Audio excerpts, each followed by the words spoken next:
Sumber utama kebijaksanaan umum yang mendasari pembentukan dan penyelenggaraan pemerintahan di daerah adalah Pasal 18 UUD NRI tahun 1945 dan penjelasannya.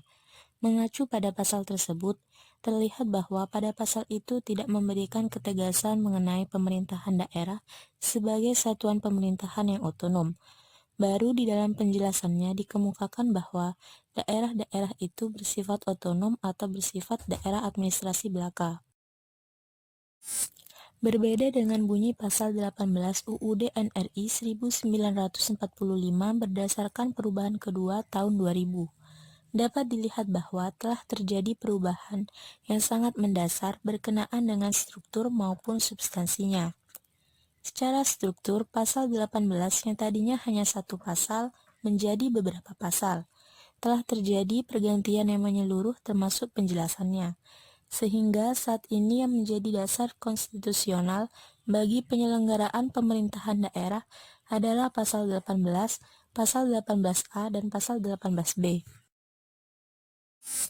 Sedangkan secara substansi, baik secara konseptual maupun hukum, pasal-pasal baru tentang pemerintahan daerah dalam UUD NRI 1945 memuat berbagai paradigma baru dan arah politik pemerintahan yang baru pula, yaitu yang pertama, prinsip daerah mengatur dan mengurus sendiri urusan pemerintahan menurut asas otonomi dan tugas pembantuan, pasal 18 ayat 2. Yang kedua, prinsip badan perwakilan dipilih secara langsung dalam suatu pemilihan umum, pasal 18 ayat 3. Yang ketiga, prinsip menjalankan otonomi yang seluas-luasnya, pasal 18 ayat 5. Yang keempat, prinsip kekhususan dan keragaman daerah, pasal 18A ayat 1. Yang kelima, prinsip hubungan pusat dan daerah harus dilaksanakan secara selaras dan adil, pasal 18A ayat 2. Yang keenam, prinsip mengakui dan menghormati pemerintahan daerah yang bersifat khusus dan istimewa, pasal 18B ayat 1. Yang ketujuh, prinsip mengakui dan menghormati kesatuan masyarakat hukum adat beserta hak-hak tradisionalnya, pasal 18B ayat 2.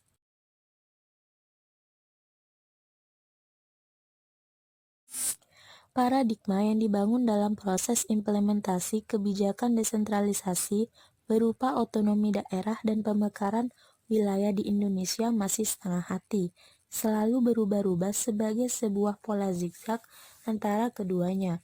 Telah menjadi fakta historis bahwa sentralisasi sendiri melekat dalam sistem pemerintahan maupun bentuk negara Indonesia yang menganut sistem presidensialisme dan negara kesatuan yang mengharuskan sentralisasi diletakkan dalam kekuasaan pusat untuk menjamin stabilitas sosial politik negara.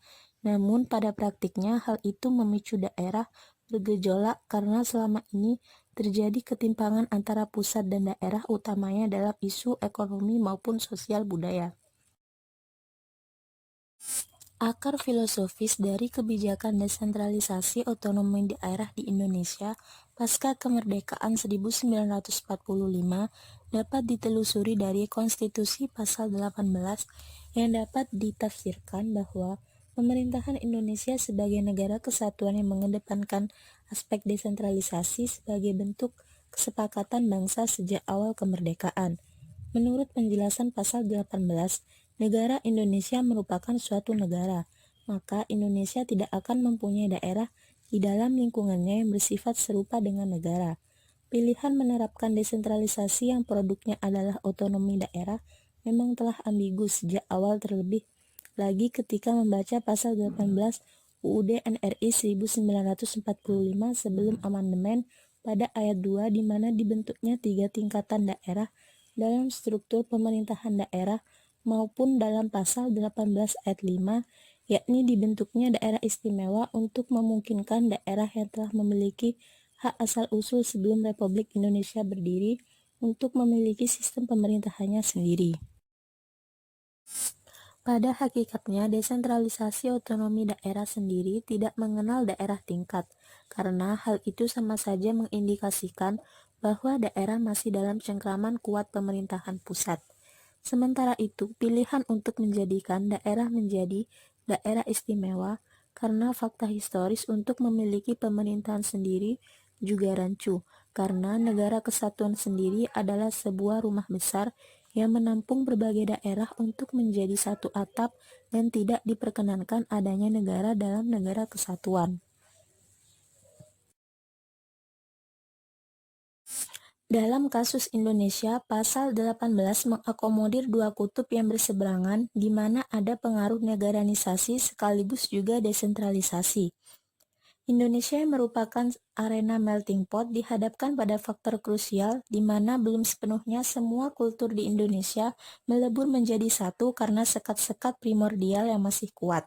Pasal 18 yang kerap menjadi acuan konstitusional terbentuknya daerah otonomi baru dalam level implementasinya telah menimbulkan persoalan sejak tahun-tahun awal kemerdekaan yang kemudian berlanjut hingga sekarang.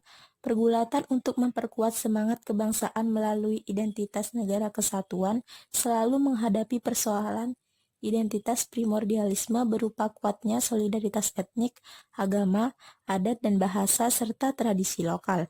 Hal ini terjadi lantaran sikap dualisme pemerintah pusat dalam melihat daerah apakah sebagai entitas yang otonom maupun entitas yang sepenuhnya harus dikendalikan. Dengan melihat berbagai fakta yang terjadi, prospek otonomi daerah untuk menuju masyarakat lokal yang sejahtera masih jauh sekali untuk digapai. Diperlukan adanya kesadaran bersama, baik itu pusat, daerah, maupun masyarakat, bahwa otonomi daerah harus kembali kepada jalannya semula, yakni untuk tujuan mesejahterakan masyarakatnya.